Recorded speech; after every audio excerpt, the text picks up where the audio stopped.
Hi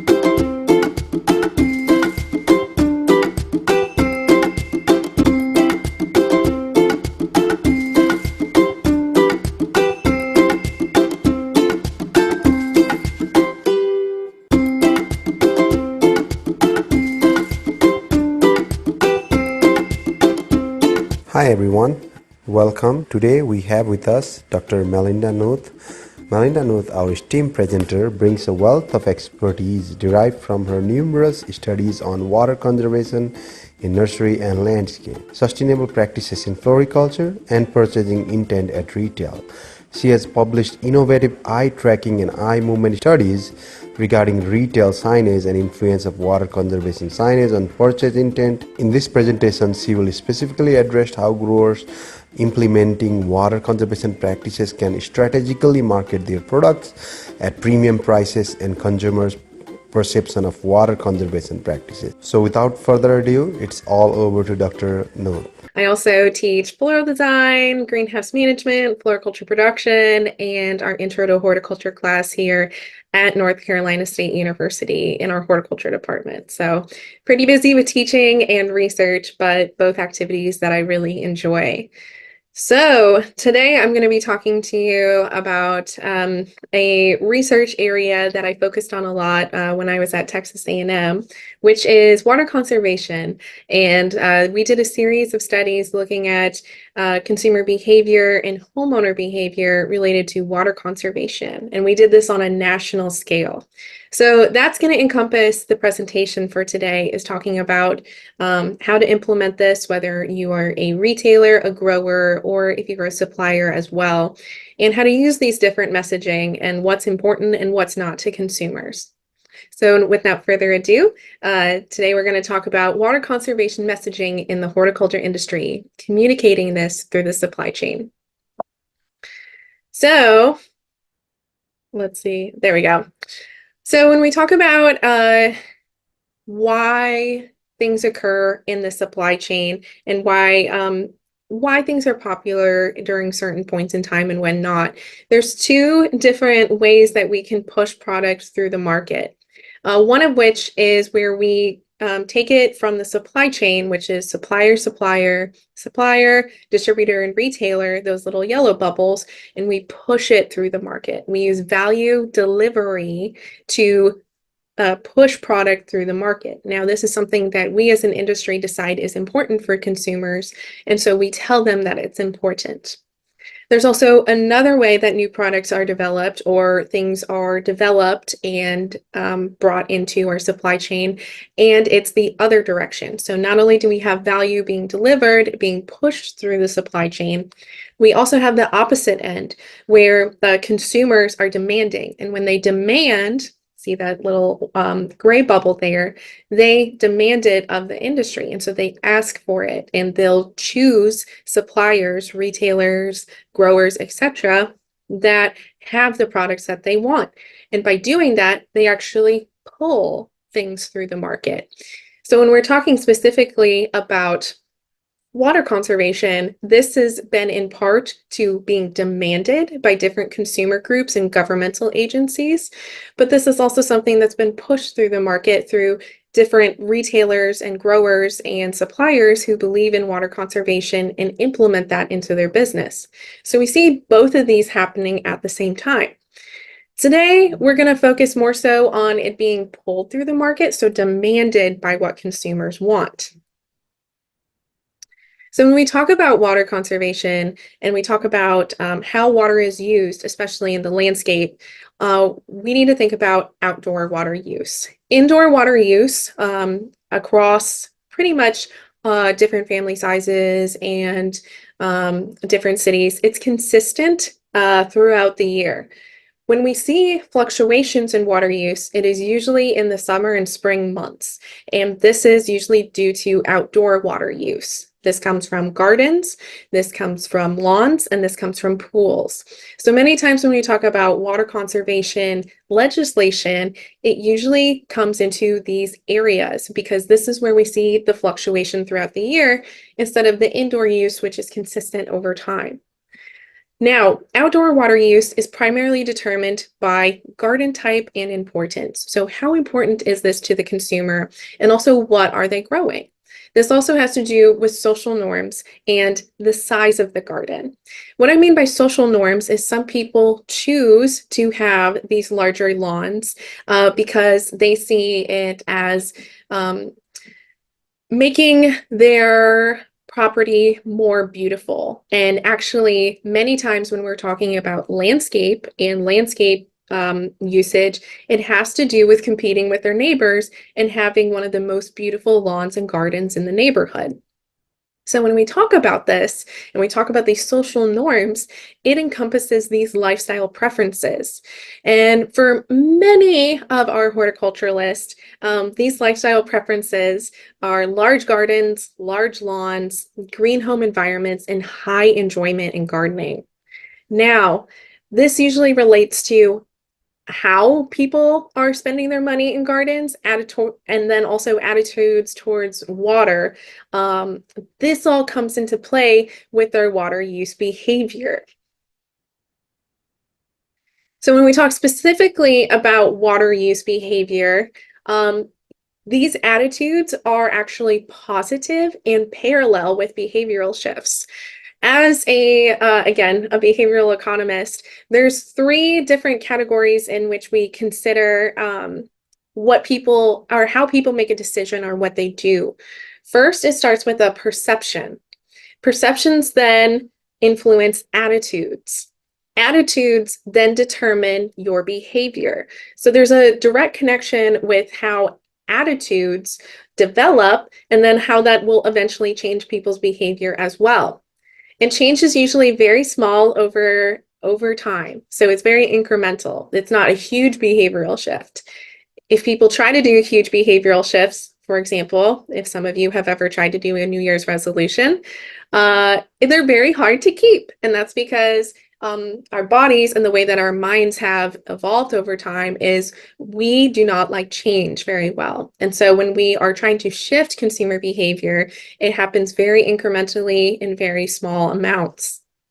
Now, when we talk about this water use and behavioral shift, we know that in general that if people think that water conservation is going to be good for the planet or for themselves, meaning monetarily, it's going to, they can boast about it to their neighbors, or if they believe it's good for the planet and they get good feelings about themselves by contributing positively to the planet, then we start to see that behavioral shift occur.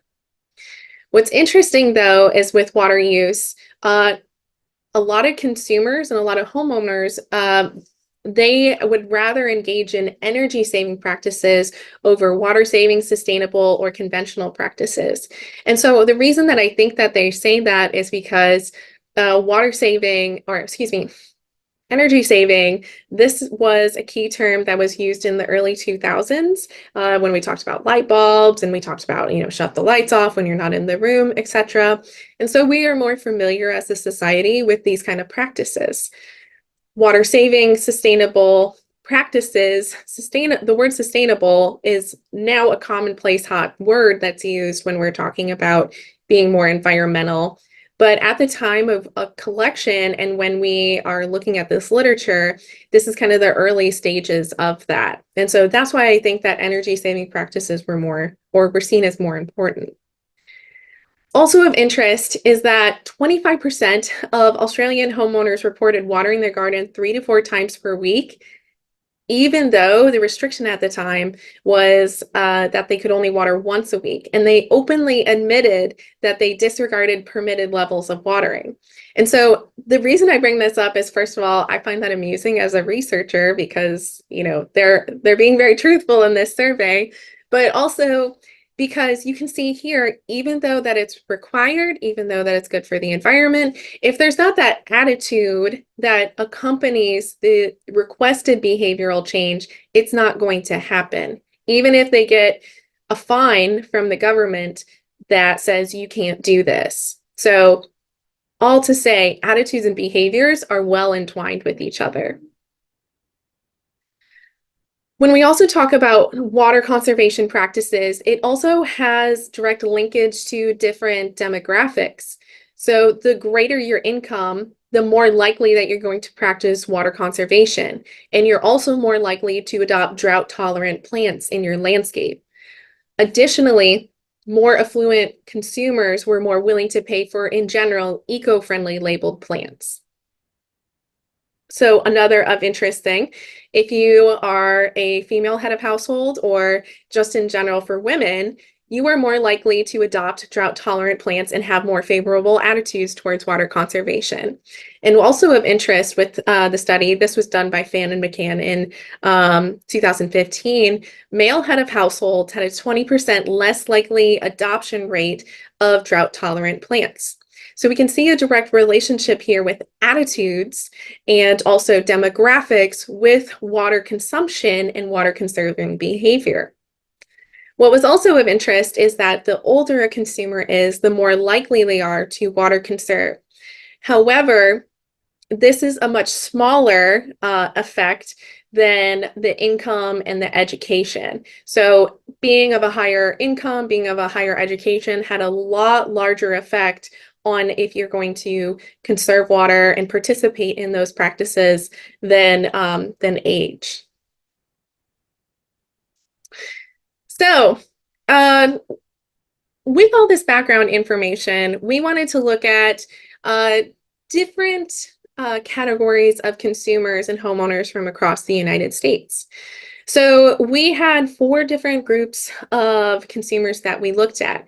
And we looked at if they knew their drought status and if they were actually correct in their drought status. So by having, what is your drought status? So, okay, are they in drought or not? So those are those 2 categories. And if they correctly perceived if they actually were or not. So that was also a yes, no. So by doing that, we were able to create 4 different categories of consumers. The first of which is this little water light bulb that I have here. And these are people who were smart about their water conservation. So they were actually in a drought. So there was not enough water. And they also knew they weren't in drought. Or knew they were in drought. I'm sorry. I think I said that wrong. Then we have the opposite group of people. And these people, they were in drought, but they said they were not. And we call these people the head in the sand because they couldn't perceive that they actually were in drought, but they actually were. So, I didn't have it on here. Then we also had the groups of participants who they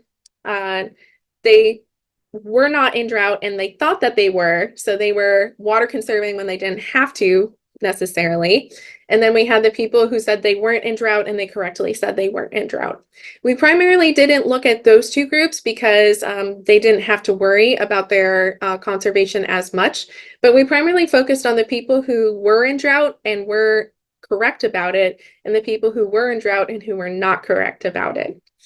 How we knew that they were in a drought was by looking at this US drought monitor. And if you're curious if you are in drought, you can actually go down to the county level by looking up the US drought monitor. I think it's usdroughtmonitor.com, and it's open resource that you can look at and you can see and compare week by week all the way back to, I think it's 1999, the drought status of your county or your state. So we did this on a national level and we evaluated, okay, this is the areas that were in some level of drought or not. And that's how we were able to determine if they were correct in their drought status.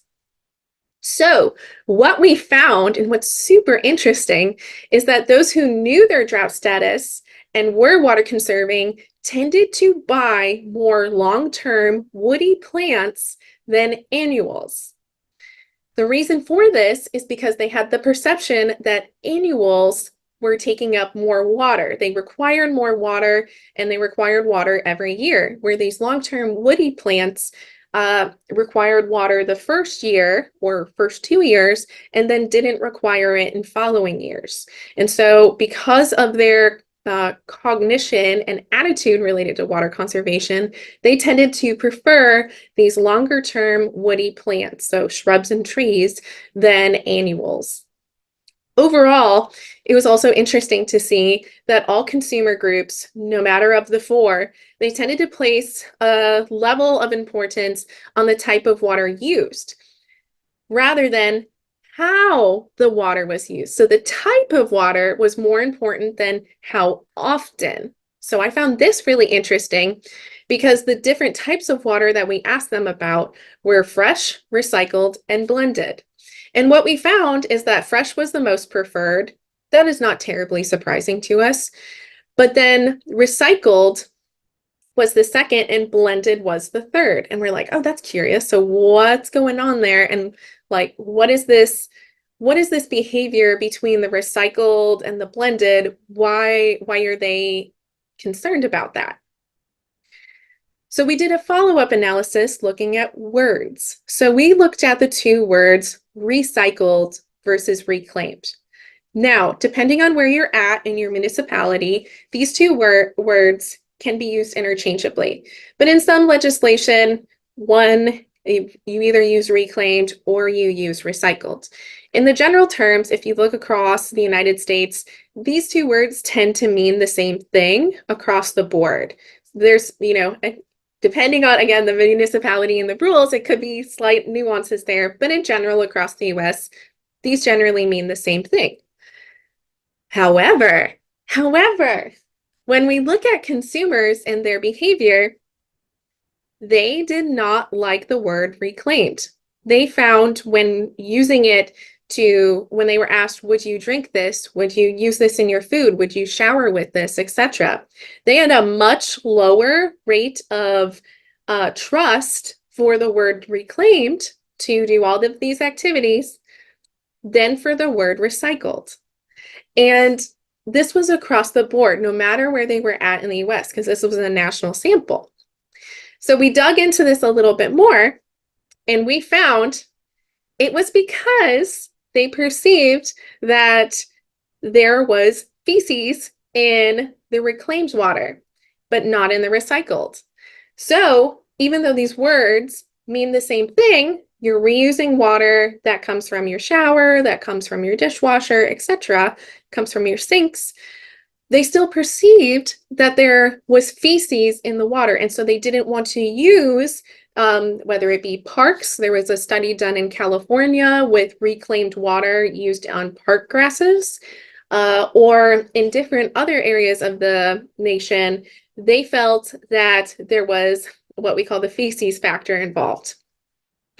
So, but what was also interesting is when we're talking about recycled in that word, it made them feel good. So when using the word recycled, they do that with paper, they do that with plastics.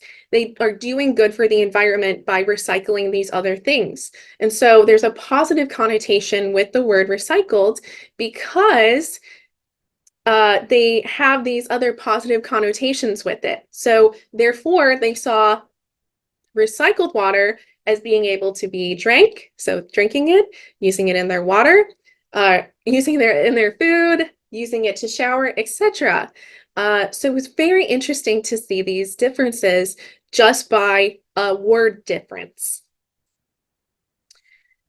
Now, this is important because how we communicate with consumers and how they perceive the words used can influence how they will interact with our industry. So for example, the study that was done in California on parks, people in the community weren't using this park like they used to because they perceived there to be feces on the grass. And so they were no longer coming to this park and using these facilities anymore. And that is a dramatic change from their past behavior simply because of how this was communicated. So with the purple piping. So when it comes to our industry, it's very important that if in your area you have to use the word reclaimed or a similar word to that, that you're explaining what that means, what is coming out of the end of that purple pipe, and that it is safe for consumers to use and safe for homeowners to use.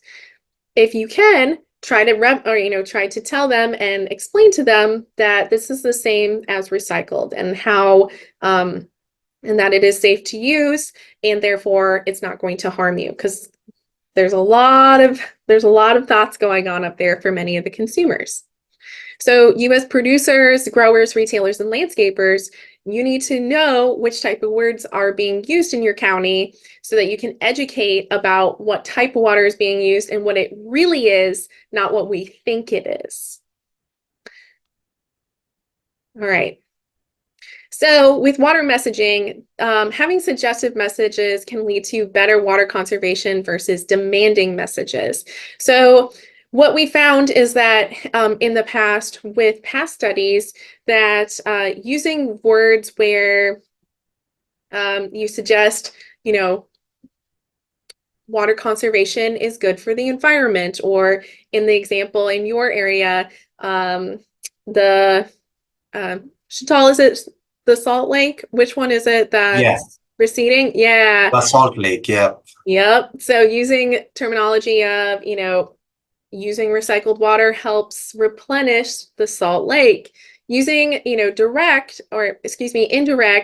examples on how this will benefit the consumer or how this benefits the environment can lead to better water conservation uptake than saying you must water conserve, you must use this type of equipment. So using suggestive messaging with benefits, this benefits us as a community, this benefits you as a homeowner, this benefits the environment, that is much more effective to getting consumers to change their attitudes, which will affect their behavior, than simply saying, you must do this. What's also interesting is that if consumers have historical experience of drought, for example, in Texas and in northern Florida, they will have residual water conserving attitudes because they've experienced drought in the past. People will maintain those behaviors into the future. So remember when we were talking about how behavior is hard to change and it slowly changes over time? If an area has experienced a lot of drought historically, even if they get a huge rain event and they're no longer in drought, those consumers will still behave with some of those long-term water conserving behaviors that they were used to having to do, and they won't change very quickly. So it's very interesting where we see that with, especially right now, northern Florida is no longer in drought, and many of those consumers still try to do water conservation practices just because that's what they're used to. So if you in your area have experienced much drought, which I looked into Utah, and you guys have over the past 5 years, you guys have experienced a lot of drought, you might find that some of your consumers are interested in some of these practices and behavior, and have positive attitudes towards water conservation because they have this historical experience of drought and having to conserve their water anyway. What's also interesting is, I know this is a lot of numbers. I'm going to explain what this means. So what was interesting is when we were doing this analysis on homeowners and homeowner water conservation, we found there was kind of two groups of homeowners, homeowning gardeners. One of which is they're actively interested in water conservation, and one where they're not really interested in water conservation. What we found is the people who were interested in water conservation are also interested in plants. If you look at the top row, that's the amount they spent on supplies for plants. You can see that it is double almost of the people who are disinterested.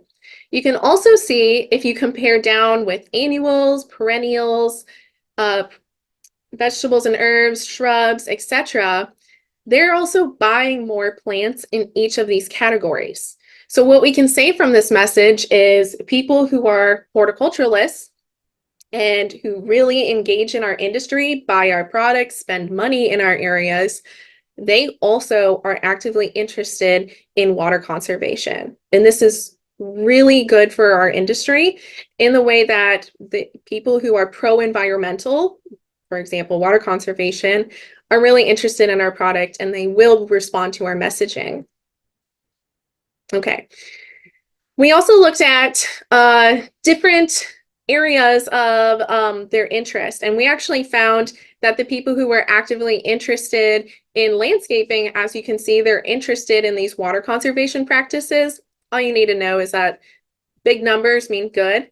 So they're interested, they have expertise in water conservation, they have involvement, they find it important. They also have plant expertise in plant involvement, and they are really interested in having an active landscape. So these people who have expertise in plants also have expertise in water conservation, and these are tied together. All right. So the kind of the last study I'm going to talk about today before I talk about actionable items in here, make sure I'm on time. Oh, good. I'm on time. Great. So the last study I'm going to talk about here before I talk about actionable items for different industry members is I'm going to talk about our study with eye tracking. So what we did here is we wanted to know, okay, we know homeowners who are gardeners are also interested in water conservation. They have expertise, they have involvement, they pay a lot for plants.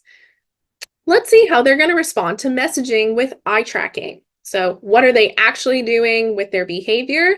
And let's see if they're going to put their money where their mouth is.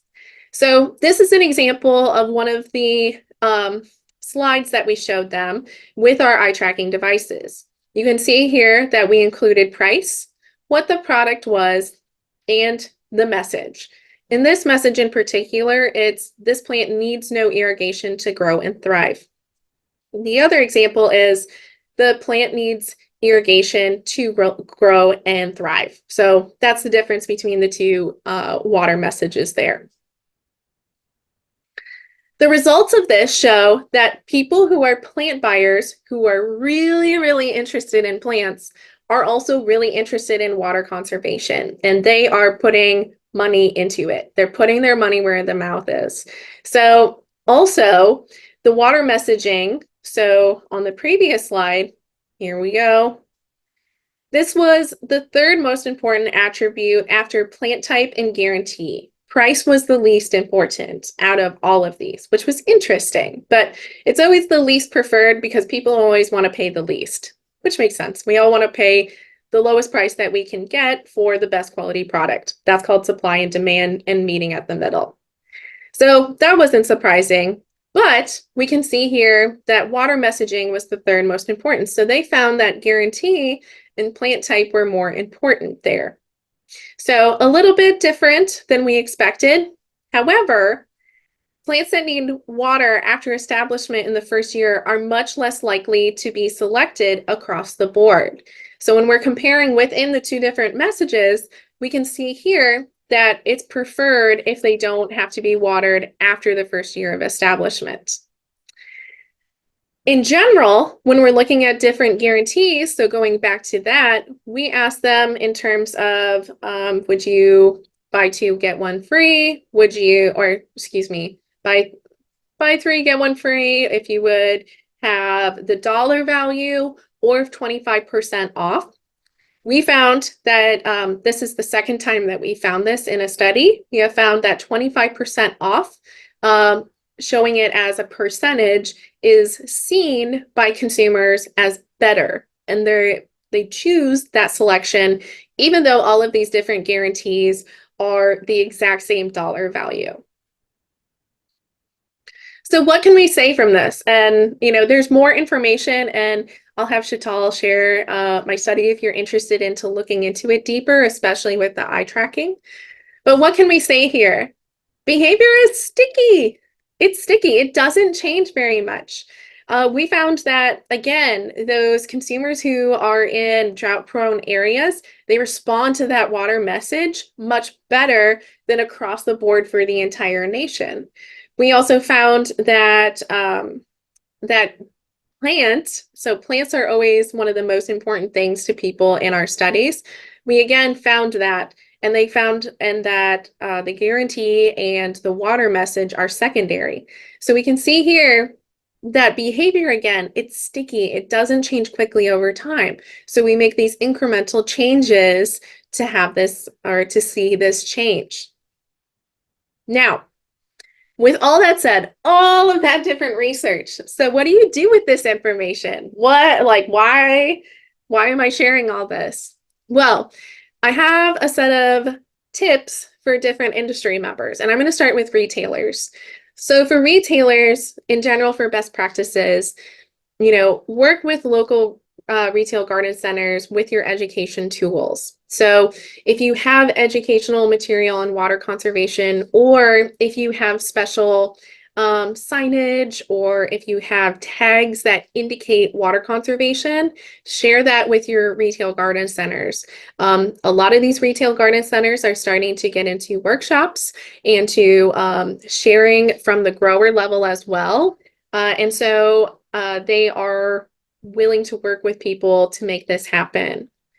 Also, share clear, easy to recognize messaging. What I mean by that is don't add industry jargon. Make it very clear on this plant requires little water.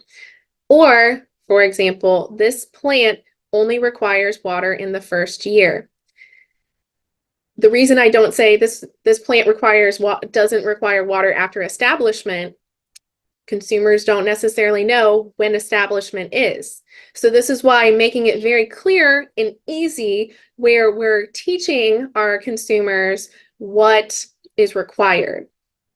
Also, be cognizant of the words used in legislation, and be cognizant of what words you are using when you are communicating. So again, going back to that feces factor and what's going on, what we think is going on versus what's actually going on. And also knowing that plant buyers are interested in water conservation. So sharing, maybe there's a section at the garden retail center that's all water conserving plants or drought tolerant plants, or putting a little sticker with clear indication of what that sticker means somewhere in your garden retail center, but having little stickers on all of your drought tolerant or water conserving plants in your garden retail center. These are all different ways that you can communicate this within a garden retail center or as a retailer. So what is difficult, however, is that sometimes there's conflicts in the supply chain. What I mean by that is I'm going to give you an anecdotal story, but I'm going to say this where I've seen this happen a couple of times, and this is what's kind of going on. So there was a grower that I visited in California, and at the time they were in a severe drought, and they wanted to communicate to their consumers that they conserved water on their farm, and that all of their water was completely recycled and stayed on property. They weren't pumping any more water into their facility. However, one of their major retailers is a box store, and they weren't willing to put that information on their tags. So even though consumers in California want to support businesses that are water conserving, and the grower wanted to also communicate what they were doing to appeal to those consumers, the retailer said, well, we would only do this in California, and we don't like that. We want to be consistent across the US. And so because of that reason, they couldn't put this information on their tags at the retail center. Now, this isn't just a woe is me story in the way that they got around it and found ways to do this by, for example, having QR codes on their tags, and then having really big on their website, we conserve water, and we do all this on our farm. So they did find a way to get around it. However, there's kind of these conflicts in the supply chain that eventually do need to be resolved, whether that be through consumer demanding it to the point the retailer accepts this, or by different members within the supply chain getting together and agreeing upon this should be included. So either way, one of these things has to happen because this is a large conflict, especially since a lot of big growers do sell to the box stores and to those mass merchandisers. And so that's where they make a lot of their money. Okay, So, best practices for growers. And so for some of these, you're going to know already, so I'm not going to harp on these too much, but I think that there's marketing messages that you can use within these that you might find helpful. So for best practices for growers, using spray stakes when possible instead of overhead. If by doing that, that's a best practice in general. But if you can calculate how much water that you're saving by doing this, that becomes a marketing message. So if you're saving 25% of your water on your farm, we conserve 25% of our water. There you go. Having sensor irrigation timing. With this, using marketing messages such as we use smart technology to monitor our water use to reduce our overall impact on the environment. Great marketing message. Also collecting runoff water for treatment in rainwater. So with this message, for example, if you're like the farm in California that does this and you keep all your water on property and you reuse it and treat it and put it back and you're not pumping out of any reservoirs, you can say that you have 90 to 100% recycled water on property, or I recycle this amount of water use on property. That's a very impactful message, especially for areas that experience high levels of drought. It shows that you care about the environment, and also for consumers who are into this, which is many of our horticulture consumers, this appeals to them and this resonates with them and resonates with their perceptions and attitudes. So there's different ways that if you're doing these different practices, yes, they're best practices in general. However, they can become marketing messages for you. And then, of course, paying attention to what state and federal programs there are for water remediation on your farm, which there are programs. For example, there's some states that have water conserving incentives, so you can get tax breaks for doing water conservation.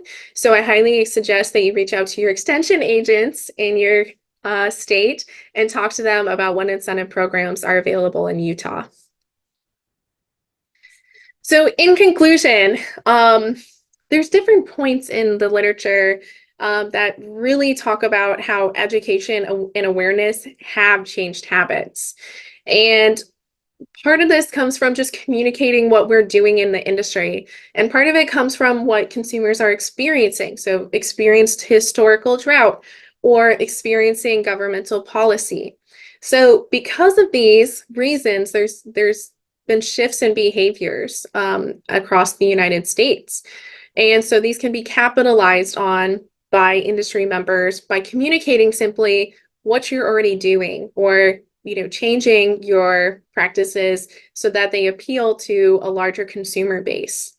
So you can try these different things, and I hope that the different messages that I've shared with you today, you can find helpful, because at the end of the day, words do matter, and what words we used will influence how people think about us as an industry and how they think about you as an individual business.